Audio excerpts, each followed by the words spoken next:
All right, welcome everyone to the Scroll Safer Recruitment webinar.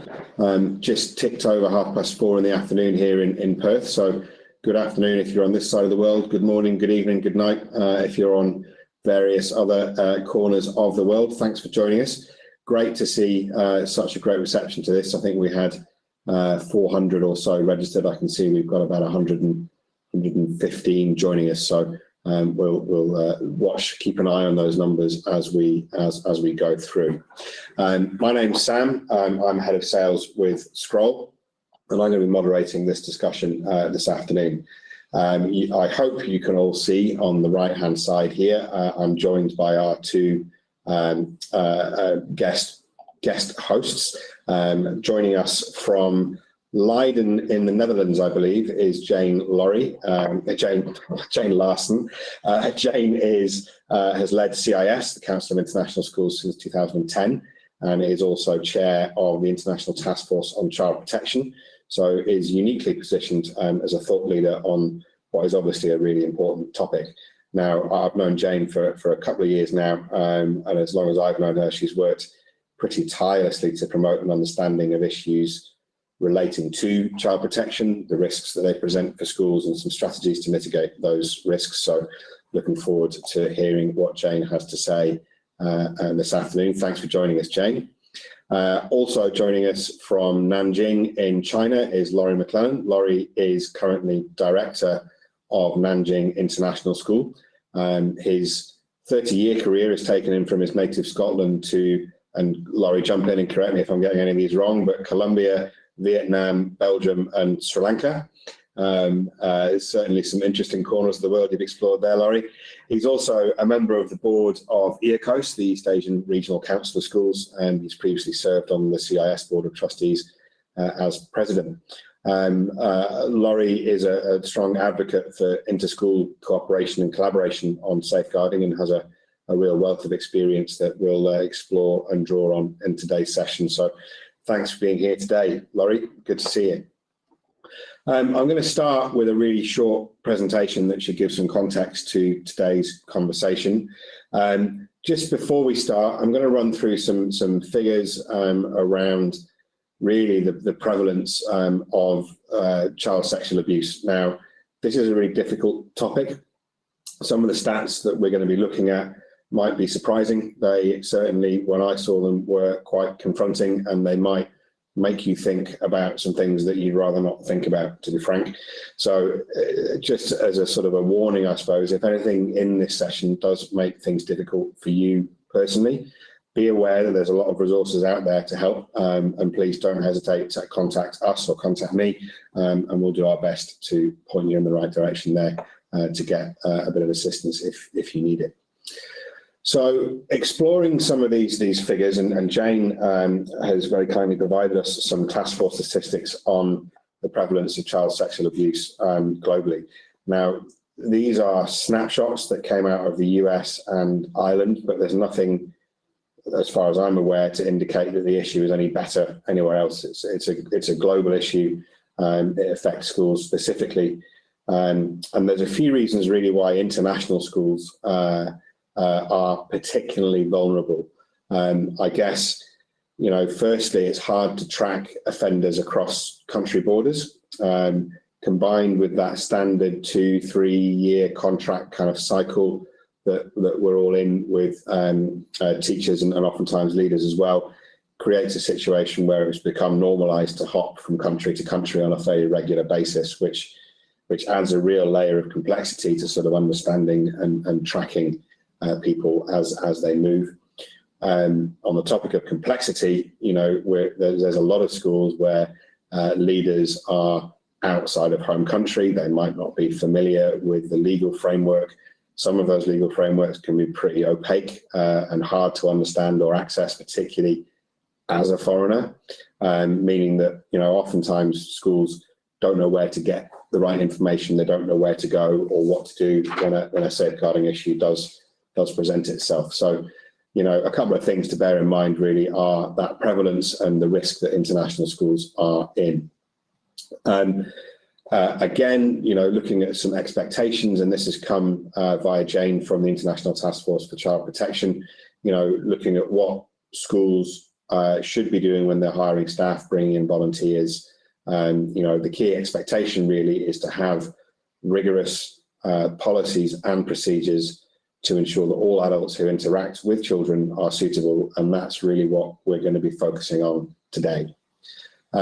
Before we jump into that, I'm conscious that there's a lot of school leaders here today, so specifically let's have a quick look at the role that school leaders do play. As you can see on the screen here, policy and procedures are at the forefront, combined really with a need to contextualise those policies and procedures within the local legal framework, or to keep the local national legal framework in mind, and knowing where to go to and who to talk to when you are confronted with an issue as it relates to safeguarding.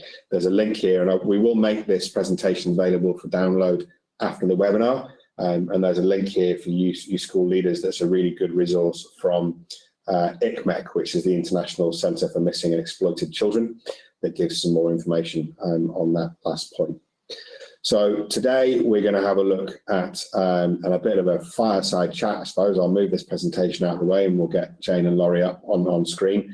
We're going to look at the best practice and some, I guess, strategies to bolster each stage of the hiring cycle, which we'll walk through. But really, we've broken it down to look at deterring, so deterring offenders from applying to your school in the first place, exploring applicants' backgrounds through really looking at some targeted interview and questioning techniques.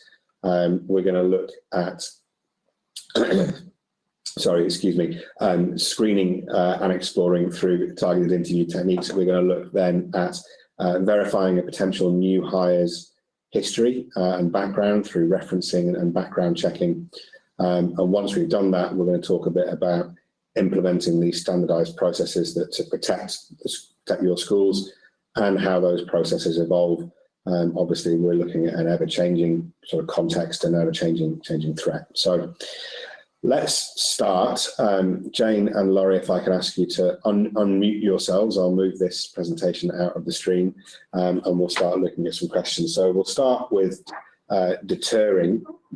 And this really is looking at the way that you present your school to the recruitment market. So Jane, first of all, in the task force guidelines, they talk about having a very clear safeguarding statement on your careers page, on your profile, on your job adverts. What's the importance of that, and what should that statement really include? Thanks, Sam. Really happy to be with you here today and talk about this most important duty of care that we all have for young people in our schools.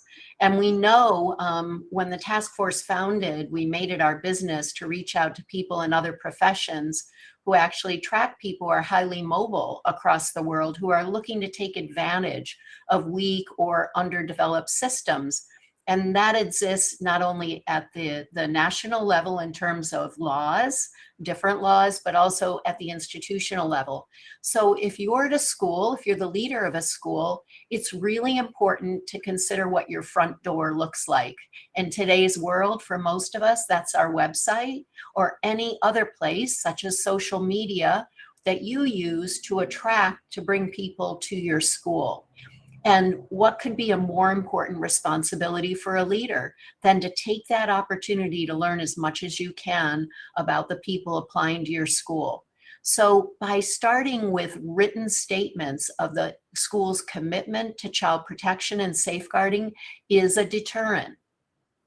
By starting with advertising what policies you have in place, for example, many schools have codes of conduct. Basically what to do, what not to do. But how clear is it about what is acceptable and what is unacceptable behavior with children? By posting your school's code of conduct with very clear expectations for how you'll interact with young people is vitally important. So these are just two quick first steps that any school can take and can check on immediately today and work to implement. Great, very useful stuff there. One of the things that we've seen, obviously working at Scroll, part of our process is we allow schools to set some questions that every applicant has to answer as part of an application process, and we do see schools using that from a sort of a safeguarding standpoint. Laurie, I don't know where you're up to in the kind of questions, but off the cuff, what sort of questions would you like to see applicants answering as part of their initial application to work at NIS? Yeah, I guess, first of all, great to see everybody. Thanks for coming along. I mean, we're all learning about this all the time. It's such a key topic that we need to keep right at the front of our discussions. You know, just building on what Jane had said, I think the general thing that happens is that schools develop a reputation, and the first deterrent is when somebody goes into a school website and sees the statements, as Jane was referring to, or when they look around and they hear that schools do really take this seriously and do ask specific questions. I think a lot of people just leave you very quickly and move somewhere else. In terms of the questions at the early stage, we've decided that our first questions are really related much more to the job and questions around learning. Okay. We feel like that first point, we basically don't use, if you like, a screener question yet. Okay, that's interesting. Talking about having all the information up front, something that comes to mind, I guess, if you look at it from the parent perspective, is what the parent expectations would be, or what do your parent community need to know and understand when you've got such upfront public statements talking about quite a difficult topic? How do you go about communicating to your parent community why those statements are there? Yeah, so we actually, it's an obligation for all of our new parents to go through an induction session, a bit like a training session, at the beginning of the school year. And then we do this, I think we do it 3 times in the school year for new parents as they come in.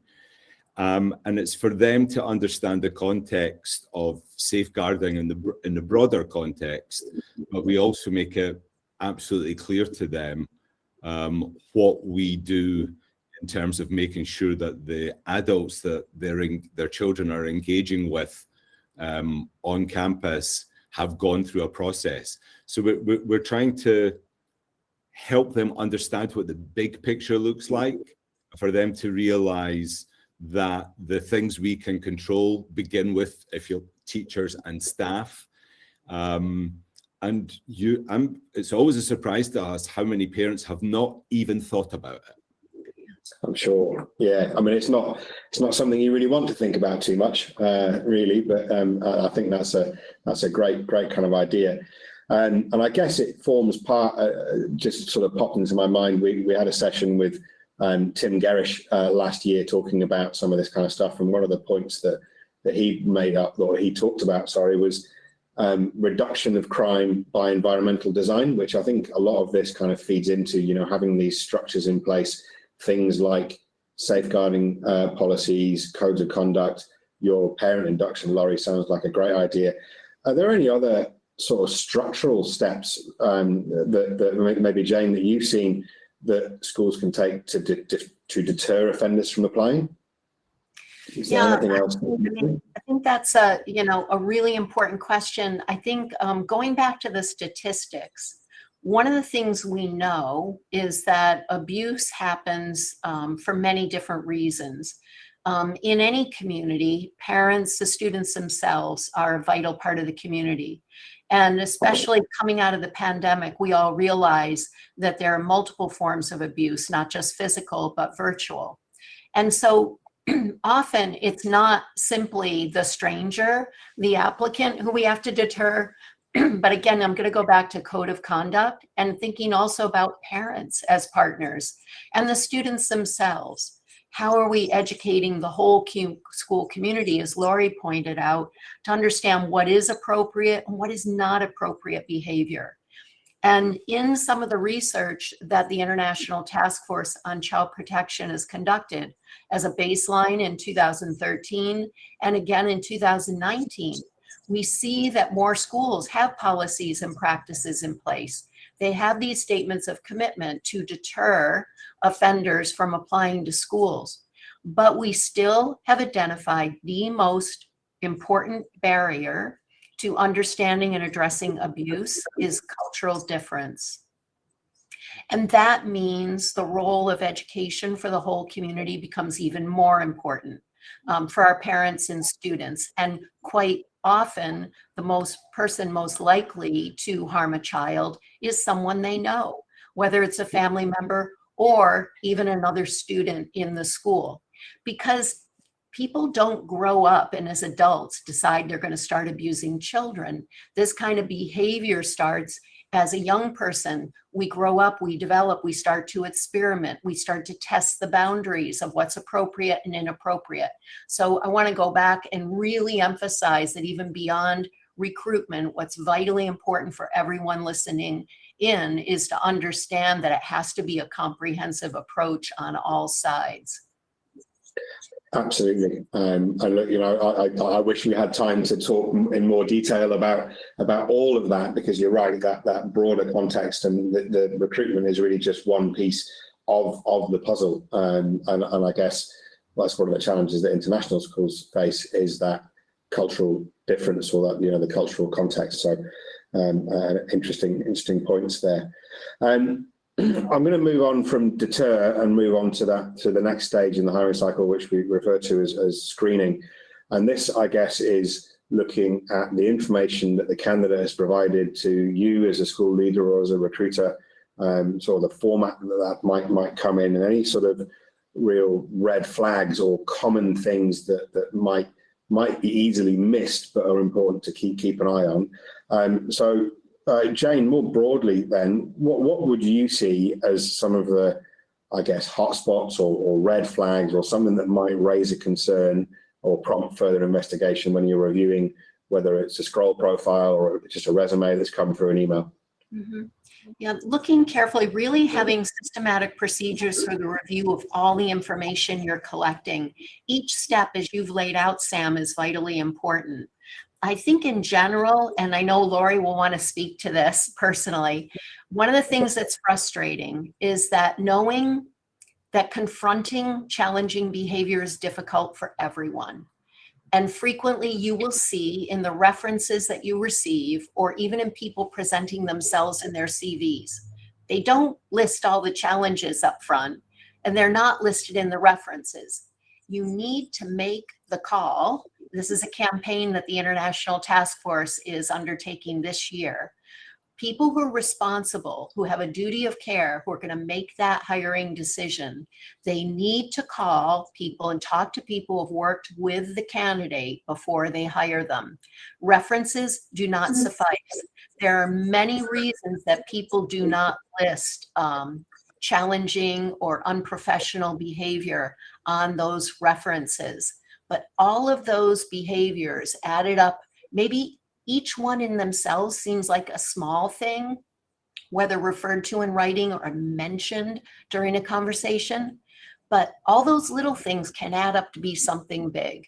And it's about putting together the pieces. So if you have the responsibility of making that hiring decision, you have to call and speak to people who've worked with that applicant before. Absolutely, and that's, we were going to talk about referencing a little bit further on, but I might just, while we're on topic, jump to Laurie. I know when we spoke yesterday, you mentioned that you're surprised by the number of calls that you don't get, Laurie, to follow up on some of these references. Do you want to talk about that? Yeah. So I mean, first of all, the things that come up in in people's resumes. I thought that was a really interesting question, Sam, because I started to think myself, what are the points that I find myself asking candidates about? And I would say there are three things for me that come up. One is there's a general term that's used a lot called travel.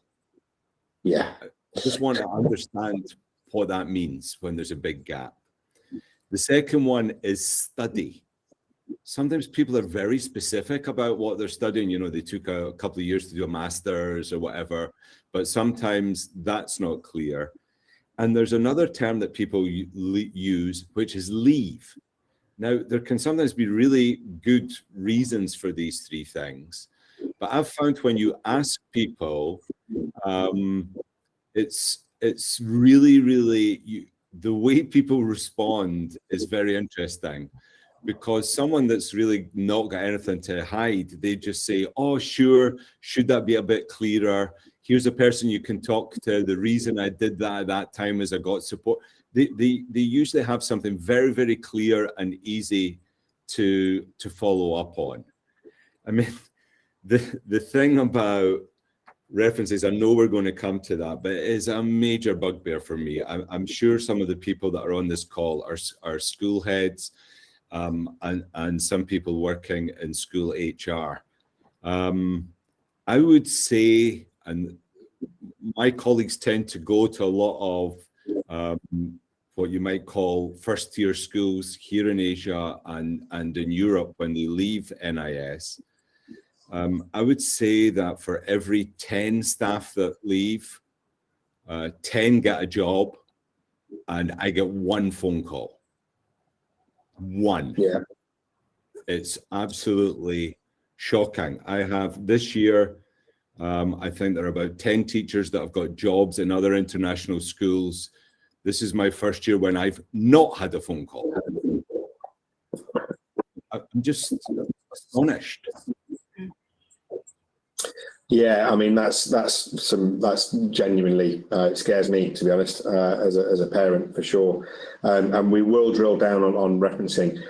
Just while we're talking about the kind of the screening and that initial review of profiles, Laurie, you made a really important point there around gaps in employment and being able to drill down on some of those gaps. As you said, you know, anybody who doesn't give a reasonably substantial answer to what they were doing for that year certainly would be a red flag for me.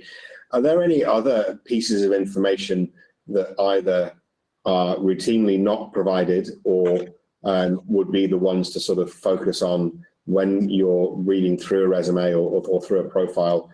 What's is it qualifications? It's obviously career history and those gaps. What are the other pieces in that puzzle that you really should be focusing on, would you say? Jane, maybe you want to jump in on that.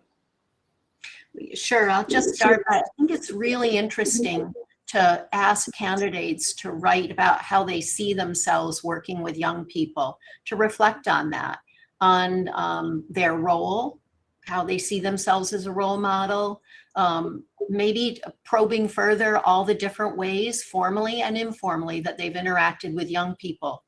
If you ask them to write a reflective statement about this, in addition to submitting the CV, then you have areas, as Laurie pointed out, that you can probe during the interview process later. So again, as a first step, that can be quite a good way of drawing out how they perceive themselves. And you will be able to quickly, if you have a really clear code of conduct, be able to either see alignment or gaps with how this person conducts themselves with students.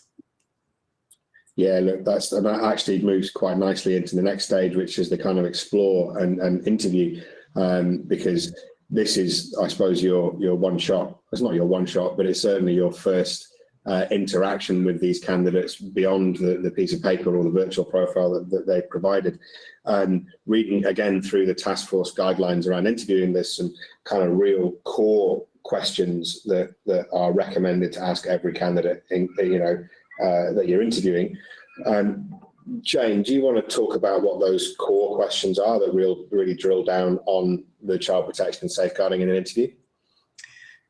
Yes, and I think, again, as a baseline, the task force has provided great references. I want to go back quickly to talk about how important it is to probe through cultural differences and expectations. And I know Lori will want to talk about this because people have different expectations for behavior. There are clear cultural differences, and it's hard for people to talk about challenging behavior. So once again, going back to the applicant themselves in the interview process, anything you can do, any training you can get around behavioral interviewing to probe scenarios. How would you react to? What would you do if? Perhaps even introducing a case generally about you've noticed or a child is disclosed being abused, to ask what would they do next? What steps would they take? The task force does have, and there is a document that's available with some very basic interview questions that you can ask. But I think even beyond those, you know, have you ever been arrested? Have you ever been the subject of an inquiry? These are some of those basic statements. But then moving beyond those, yes, no, verifying them through, we'll get to later, background checks, but then again, probing how they themselves see themselves, or getting them to describe how they would act in a certain situation would be useful. Laurie? Yeah, I think Jane and I are slightly divergent on this, not in terms of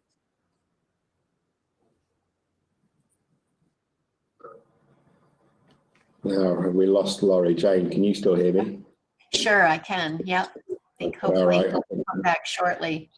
Yeah. No, we can with the conversation. I was going to ask.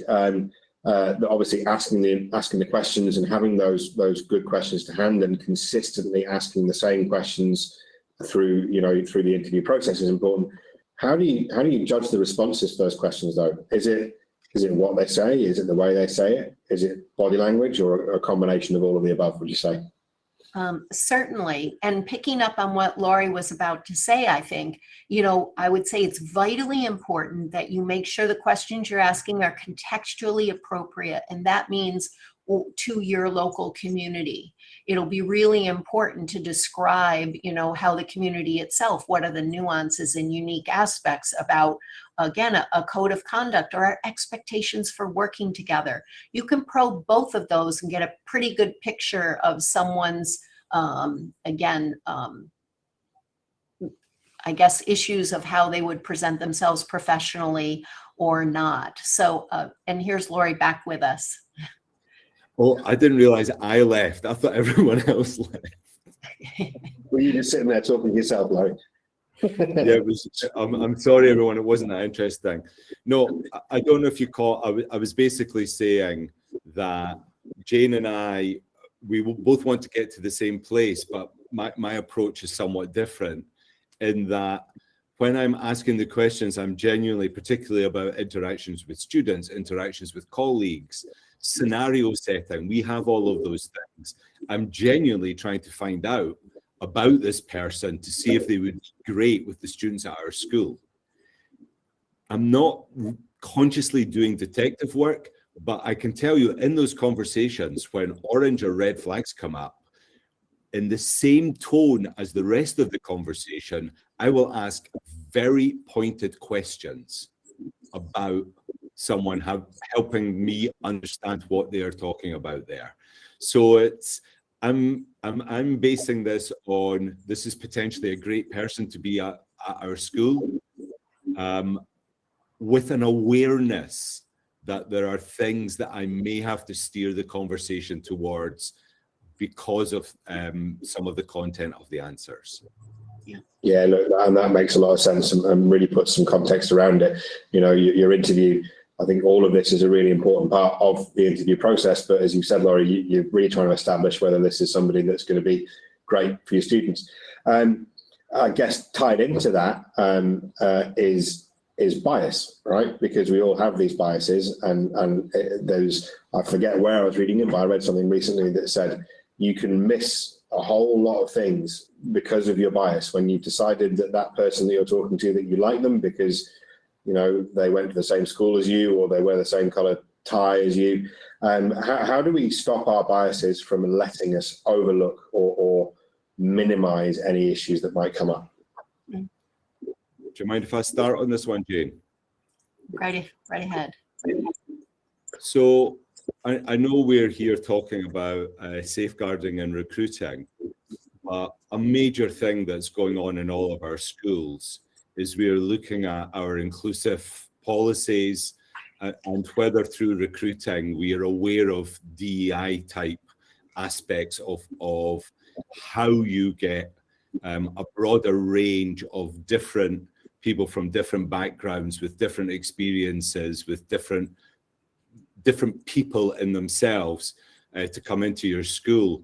And this has been really, really helpful for safeguarding, because one of the first things you do is you cannot be the only person to interact with these people. I mean, our blind spots are astonishing. So we have a rotation. The principals, the director of learning, and myself, we are all the first interviewers, and we basically make sure that there are 2 different interviews, or at least 3 people will have seen the candidate. That could be 2 interviews, one with 2 of us and one, any combination. And that is great for safeguarding as well. Yeah, absolutely. And that sounds like a great tactic. That really does make a lot of sense. I'm going to move things on, and we just ticked past the halfway point, so I'm just conscious of time. And we're going to go back and sort of circle back to the referencing, which is obviously one of the really core parts of safeguarding, getting the view of people who have hired this person before. Can be a really tricky topic, to be honest, and there's a lot of very strong opinions around referencing. First of all, procedurally, one of the things at Scroll that we stipulate is that every candidate needs to have 3 references. They have to be leaders. One of them ideally should be a head of school. Is that enough in your perspective, Jane? You know, we talk often about a 360 approach. I do, over time and through experience, it is useful, obviously, to verify employment, talk to people responsible for not only the recruitment selection, but perhaps the person who had to make a decision to let someone go. And you have to know, when you need to verify information around arrivals and departures, as was pointed out earlier. Having said that, it's also useful to talk to people who've worked with colleagues. There's all sorts of information that can come into play to make sure that you're getting a full picture, particularly if you have questions. And again, going back to the reference, whether it's interviewing or reference checks, having training in behavioral interviewing techniques, whether you're interviewing a referee or the candidate themselves, as Laurie said, to avoid bias is really important, and it can be helpful in both regards. And to have more than one person, if you have the luxury and you have more people, as Laurie does, on a panel who can be involved in talking to people, sometimes your colleague will see something you won't see. You have to look for physical cues yourself, whether it's doing the reference check, if someone pauses or hesitates. But I think the probing really has to be, I'll close with this, not just about asking, did they ever commit a crime or were they ever dismissed, but to really get into any low-level concerns. And again, focusing on their behavior. Did you ever notice the person acting inappropriately or in a way that surprised you? And could you describe it? And that training, behavioral training, can help you avoid leading questions or even biased questions when you're trying to get deeper information out. That's really some very sound advice. Laurie, we'll go back to those reviewing, because I think, whether it's through Scroll or agencies or whoever, your first opportunity to look at references is often a third-party reference that's provided through a provider like Scroll or similar. Your process, by the sounds of it, Laurie, and it sounds like it's what people should be doing, is absolutely to follow up on those references, make the phone call, not just take them as they are, right? Yeah, I mean, we've kind of developed over time. I guess what we do, so we work with Scroll, and the references that are there up in the profile, we really take them seriously as, if you like, our first screener, to get a feel about a candidate. And then the conversation as we'll share those. I think this is someone worth speaking to. Yeah, we agree. And then we move on from that. The thing that we shouldn't be thrown by is, so I'm surprised at how many people use peer references. I know they have a value, but all peer references are just no good to me. You know, having a peer reference can be helpful, but I would really like to be able to talk to someone, depending on the size of the school. So if it's a really big, if it's a bigger school, the chances of the head knowing the student as well as the teacher as well as an educator, you're probably wanting to work to talk to the principal or whoever the person that was working with their evaluation, and that's usually very easy to find out. I wouldn't say we are definitely not tied to just the ones that appear in Scroll or from other agencies. No, that's, and look, you know, I think that we're aware of that. You know, you guys have your process to verify those references. I certainly wouldn't hire somebody on the back of, or I wouldn't hire somebody without talking to their referees personally. I think that makes really good common sense. I want to just circle back. It's come up in the chat as well. Brian, hi Brian, is asking about the specifics of head of school referencing, and Laurie, you touched on that sometimes the head might not be able to talk to people's performance capabilities if they weren't in a direct kind of line management capacity. That head of school reference, though, feels like it's still fairly important. Are there scenarios where there might have been an issue that only the head of school would be aware of? Does that happen in a kind of disciplinary setting? Absolutely. So we're very clear when we are speaking to referees, whether we're speaking about the teacher as a teacher and the learning side and how they are as a colleague and all that sort of stuff. If in the same reference call we move to a conversation about child protection, I am extremely explicit. I say this part of the conversation, and I tell them I'm going to read from a script. We have a script for that. Sometimes, particularly again with bigger schools, I will only do the child protection with the head of school. You know, if I've written to the head of school and they write back and say, Laurie, really, I've got a sense of this person on campus. We've got 300 teachers. You really should be speaking to X, Y, or Z. I take that. But they're always happy to do the child protection check. Always. Yeah. Absolutely, and I think maybe should be. Jane, something that I think you and I discussed, it was a while ago now, was, and this feeds kind of into the referencing perspective, is those experiences where there has been a child protection issue in a school, and the school has taken legal advice that protects the school. But then in the referencing scenario, to Laurie's point, where you're asking some very direct questions about safeguarding, can't answer those questions because there might be a non-disclosure agreement or there's some kind of legal framework in place. I mean, to my mind, that compounds the issue and makes things worse. What would your advice be to try and avoid having those scenarios come up in the future? So this is can be really tricky, and I'll make 3 comments. First of all, if you're moving to a country where you did not grow up or you weren't educated, make it your first point of business to learn more about the local customs and the laws and regulations. Find local advice and figure out, if the situation comes up, you know what to do. When a crisis arises, that's not the time you want to be introducing yourself to local officials and learning all of this. You need to do it proactively as part of your onboarding, your acculturating yourself to your country. So that's really important.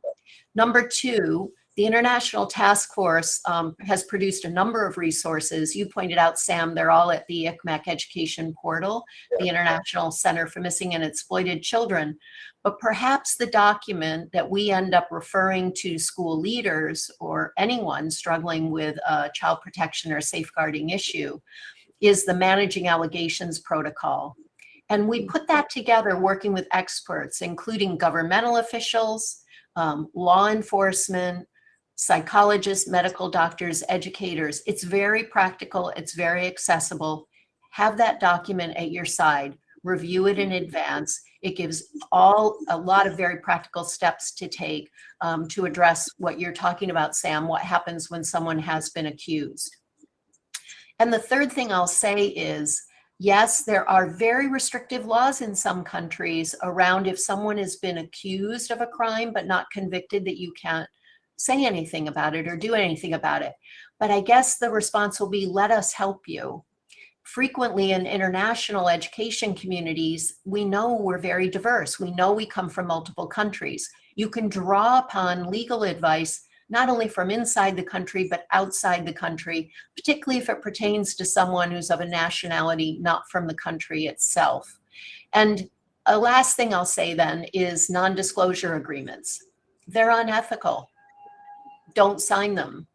Our experience shows us that educators get intimidated by lawyers. Don't be. Find a new lawyer. Find a lawyer who's has experience dealing with child protection law, international law. You can get references from ICMEC or from any of us, and I'm sure from you also, Sam. Some very straight shooting there, Jane. I like it, and I think I absolutely agree. Yeah. All right, Laurie, did you have anything else to wrap up referencing before we sort of look on to some of the background screening and verifications? No, I'm good. I'm good. Excellent. So, look, moving on from referencing, let's assume that you've had your conversations, you've interviewed, you've screened, the references are all checking out well. And you're at the point where you're making somebody an offer.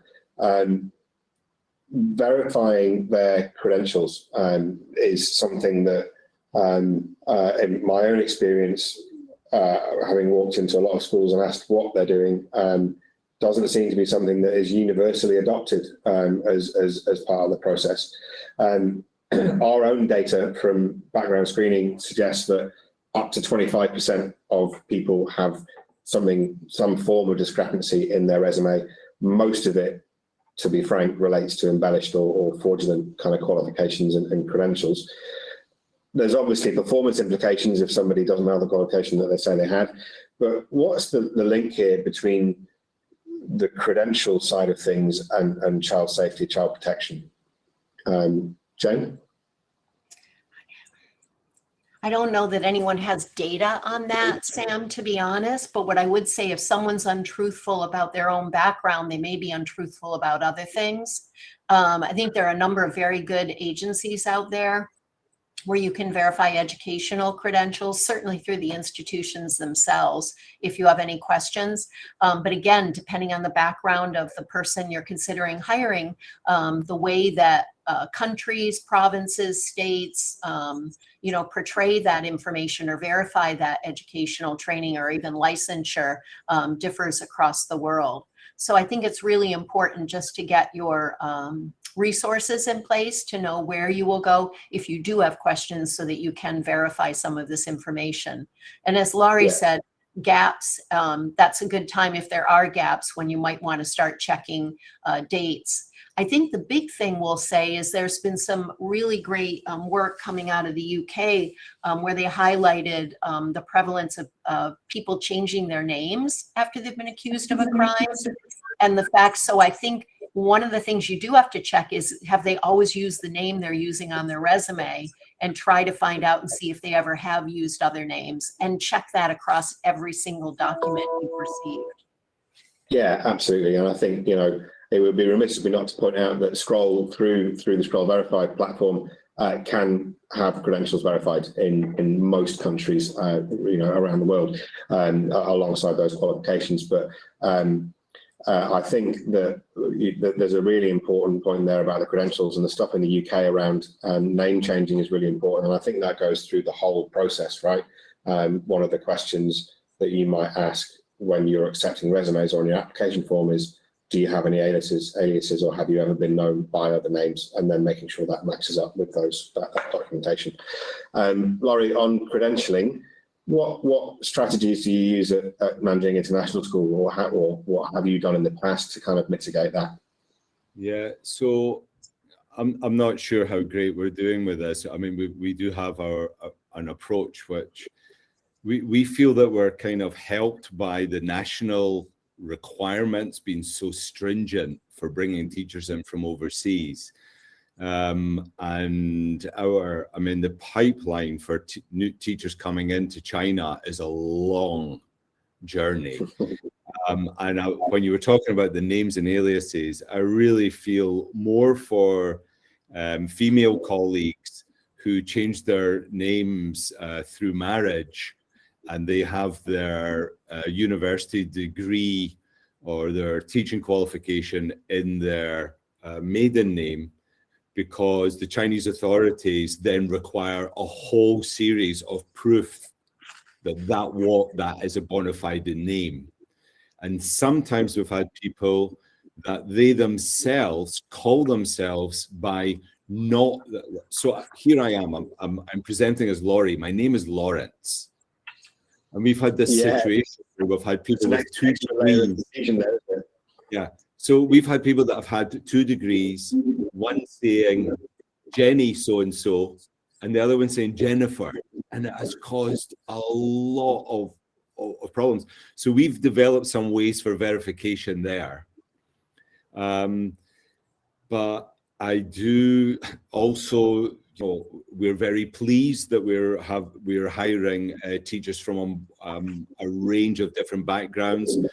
We're also now encountering some university systems that are new to us, and we're trying to do the best that we can to verify those qualifications to make sure. And of course, the Chinese authorities have very clear breakdown. So I would say for people that are in this conversation, if you're in a country that it feels very frustrating because they're so stringent about this, I know it's frustrating, but I think it's helpful. Yeah, treat it as a good thing because they're doing some of the legwork for you, right? Yeah, understood. There's one thing I would just add in there, Sam. It's not as much about credentialing. It's about the use of language that people have on their resumes about professional experiences they've had. Okay. Yeah. No, I can see that. That's interesting. So a typical one is someone saying that they have worked in, let's say, the primary years program, IB primary years program in a school, and then I look at the resume and I know that school doesn't have that program. So I check with the school and then I go back, and then, sometimes there's a really simple way of helping someone with the resume, and basically, well, I've been involved in inquiry-based education. I went to a course. It was while I was at that school. I'm just like, no, resubmit your resume with exactly where you've been and exactly where you are. And just for people not to embellish it, just causes them problems. It sure does. I mean, yeah, I've seen many similar scenarios. Moving on from credential verification then and into the sort of the background screening, which is looking at specifically a broader suite of checks, including your police checks, your criminal history checks, internet checks. I mean, the guidelines, Jane, from the task force, I think, are fairly clear on core practices around, as a minimum, a police check from the country of passport and the country that they're coming from. But there seems to be a wide range of, you can go from that to everywhere they've ever lived for more than 6 months at a time. Where's this? I mean, sweet spot's not the right word, Jane, but where's the middle ground? It's another piece of the puzzle, isn't it? First of all, you can't afford not to do checks, particularly from the person's country of origin, where they were raised, where they were educated, during their formative experiences. We know from painful experience that things have been missed simply because people didn't bother to check those readily available pieces of information. Most of us can easily get those documents from countries where we were raised or educated. What becomes more difficult is for highly mobile people. Now, having said that, I have some amazing colleagues who have lived and worked in 12 or more different countries, and they went through systematically and got every document. But it's not always possible. I remember we got a letter from one young woman who said, look, I'm back in Canada. You know, I worked in Asia. The only way the country will give me my background check is if I go there. I don't have the money to go there right now. So these things happen. And that's when the candidate has to just say, why don't you have a check from that country? So I think at a minimum, exactly as you said, Sam, for the requirements, but beyond that, for us individually, let's take the responsibility whenever we're in a country before we leave the country to get that check and carry it with us and have it available. It's just effective practice. Yeah, look, I think that makes a lot of sense. What's the policy in Nanjing, Laurie? What's your procedure for this? Yeah, so we followed the task force minimum guidelines. So we have country of passport and last country.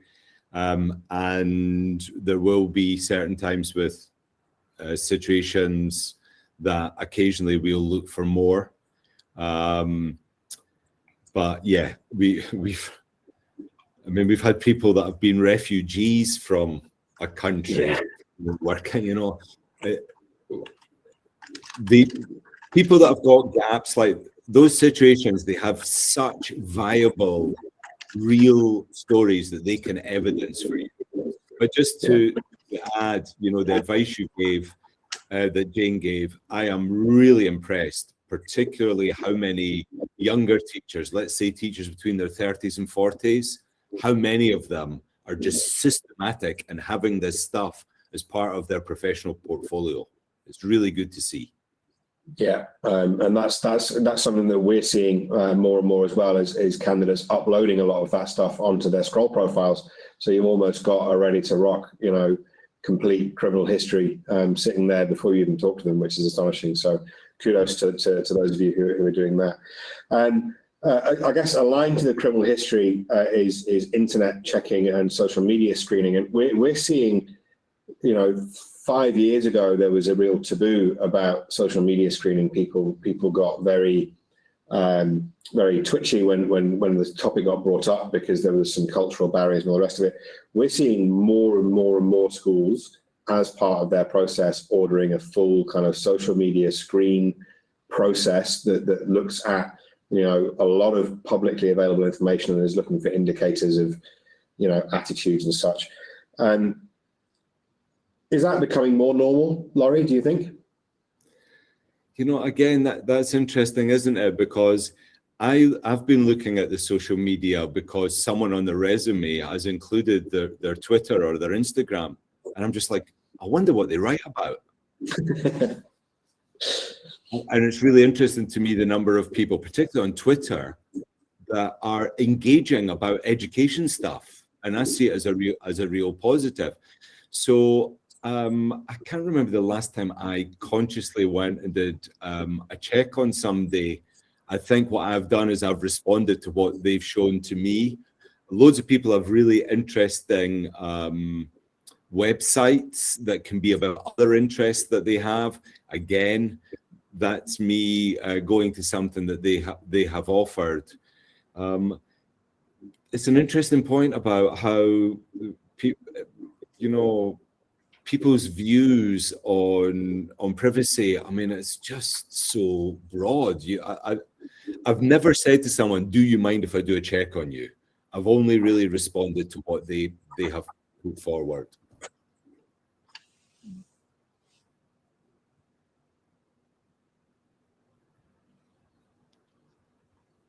I think we've lost Sam. Let's see, he might come back.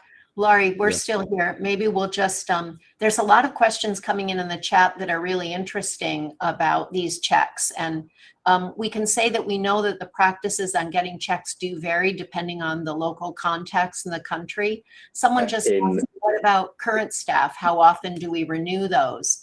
You know, I think it's important for each school to come up with a policy on that. I think so. No, I agree. How do you get buy-in from the broader team, and how do you make sure that where you've got these procedures, they're being followed every time? Lost you. Yeah, we can't see you, but maybe you can see us. Can you? We just keep. No, I can see you. That's really weird. Can you guys hear me? Yes, Yeah. we can hear you loud and clear. Okay, that's weird. Can you see me again now? No. Something glitched? No? Okay, I might turn my camera off and turn it back on again. But my question, if you can hear me okay, was around implementing all of these best practice and these procedures and processes we talked about. And Laurie, from the coalface, you know, at school, how do you go about securing buy-in from the broader community to make sure these processes are followed and stuck to every time? Well, when you're talking about the broader community, I think a couple of things I'd say. First of all, teachers want to work in safe environments with other teachers. So teachers are very positive and supportive. But I actually had a great conversation with our head of human resources last week, because I realized that I had not completed a couple of the third check on two of our candidates. And I just said to her, I know I'm your boss. You need to tell me on your checklist that I have not done this. It's about making everybody accountable, right? Yeah, I need to be, it's part of my responsibility. I thought I had, because you do so many, but I think it's having someone that makes sure that everything is done. It's quite easy to set up, actually. Yeah. And Jane, from a kind of a broader perspective, what have you seen schools or even a school doing in that implementation that's really impressed you?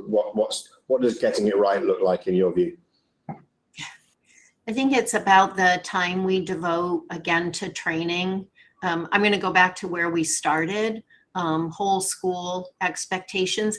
Everyone has a responsibility for the people in our care, the young people in our care, and to each other. That duty of care is paramount. And because our expectations for how we work together can vary, particularly when we have people coming to our communities and leaving our communities often, you just cannot underestimate the importance of training and education for everyone, starting with the students, making them as resilient as possible. And we have a lot of knowledge gaps.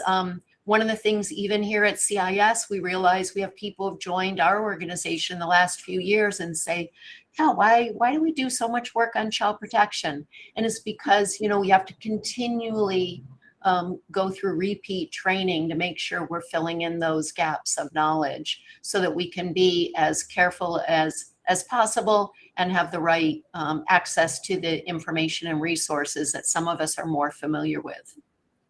Yeah, that makes a lot of sense. And actually what you're talking about there about you know, a repeating process and updating training really brings me to the last question from my end, which really is about the evolution and where we go from here, right? The world continues to change.